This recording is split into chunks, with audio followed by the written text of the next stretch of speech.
So the specifics of the forecast is that we were going to have a disruption either due to war or to the sanctions that were going to force the Russians to basically export less.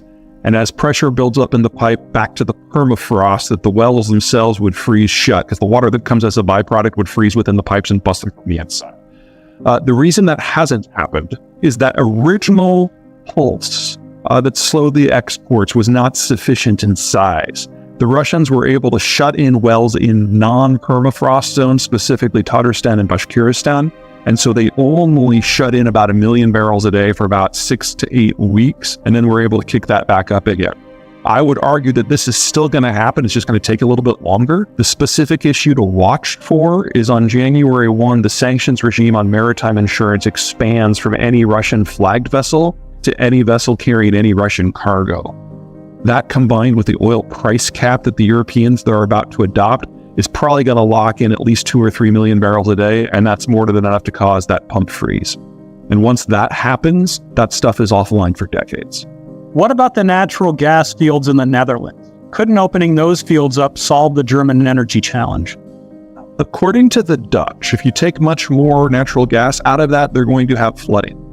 And remember that the majority of the Netherlands is below sea level already, so that is a non-trivial concern. So they're very nervous for a number of reasons about playing that card. Now, the North Sea overall is a better play, and the Norwegians are doing everything they can to increase output as much as they can.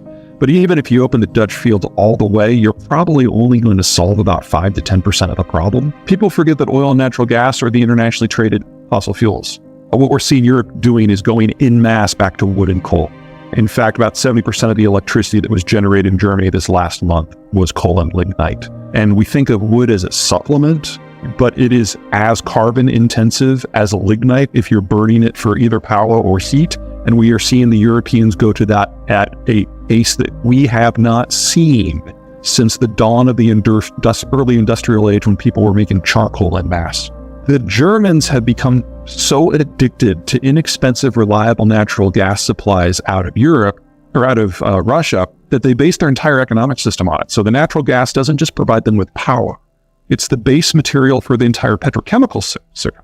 And then that petrochem stuff is, for the most part, net exported. It's the base of their entire manufacturing model. The infrastructure's been destroyed, and some of the backup stuff all go through the conflict zone. So, it's not coming back at all. And even if they bring it in an LNG form, it'll be 6 times the cost of the old stuff. So what you're looking at is not just a collapse of their electricity sector and their petrochemical sector, but the entire German industrial model is going to be gone within 2 years. And that takes with it Belgium, the Netherlands, Poland, Czech Republic, Slovakia, Hungary, Romania, and Bulgaria. Whenever the Germans get nervous about economics and energy, shit gets real in Europe really fast. I'm not saying they're going to march on Moscow, but for Germany to survive as a modern economy, it will have to have a radical political shift. That rarely goes well. Do you think Iran is going to escalate the drone attacks on the Persian Gulf? And if so, how soon? Well, I would start saying that the Ukraine war is proving that boots in the mud are still absolutely critical. It's just that there's more pieces in motion right now, of which drones are part of the landscape. So don't write off Iran's ability to actually throw people at a problem here. However, I would argue that if we do get to the point where the Iranians feel this is a good idea, keep in mind that with the United States largely not present in the Gulf anymore, the onus will not be on the United States to do something. The onus will be on the Saudis to do something. And since the Saudis have the capacity to export crude to west to the Red Sea instead of having to go through Hormuz, the country here that's likely to lose a lot of its oil export capacity is Iran. So if they start playing that game in the absence of the United States, I have no doubt that the Saudi Arabians have the military capacity necessary to utterly destroy all Iranian oil export plants. The Iranian military is designed to occupy its own country. I mean, you guys remember the movie 300, The Thousand Nations of Persia? That's actually pretty accurate. Even today, after 4,000 years of cultural unification, Iran is only 50% Persian. And the way that you keep all these various mountain peoples from rebelling is you occupy your own country. That's why they have a 1 million-man army. We have not yet gotten to the point where I think that the mullahs feel a serious level of threat. And remember, this isn't China, where it's a one-man rule. And this isn't Russia, where it's a 100-man rule. This is a rule of a religious class that has over 10,000 members. The degree of resistance that would have to boil up to wipe this government away is extreme.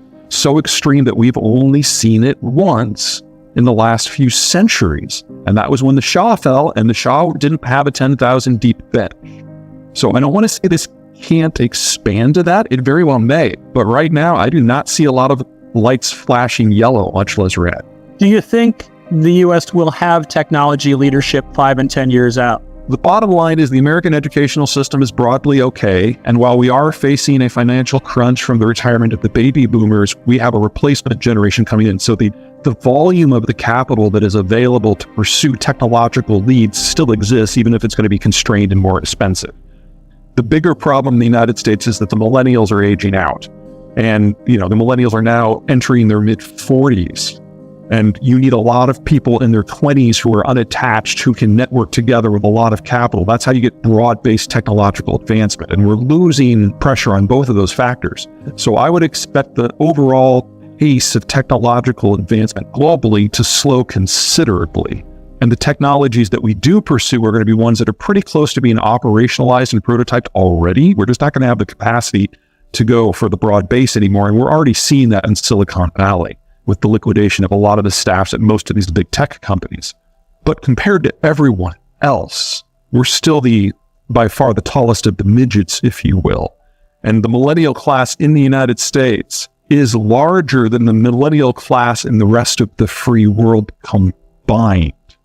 And even though the boomers are retiring, we have the least distorted demographic structure of all of the free world. And so we will still have more capital available. So a slower pace, fewer breakthroughs, less broad-based progress. Not all semiconductors are created equal. The semiconductor you put in your smart light bulb is not the same thing that is in your cell phone. Cell phones, satellites, large-scale power management systems, servers, computers, those are the high-end. And we do that better than anyone else. By value, we produce more semiconductors than everyone else in the world put together. And the competitors in that space are Japan, South Korea, and Taiwan. So when you see the Biden administration with things like the CHIPS Act, encouraging fab facilities to pop up in the United States, we are competing with our partners. The mid-level chips, where the shortages have been because of COVID, that's aerospace, that's automotive. We don't make those, but neither do the Chinese. Those are made in Thailand and Malaysia. China makes the Internet of Things, your smart fridge, or your dryer chips, or your smart light bulbs. But China can only make them with equipment that is imported, with tools that are imported, with software is imported, with managers who are imported. One of the many things that the Biden administration has done in recent weeks is basically say you can't import the high-end chips, the mid-level chips, the equipment to make the low-level chips, or the tools or the software, and any American working in the sector has to choose between their job or their citizenship. And every American working in the sector was either transfer abroad or quit within 24 hours.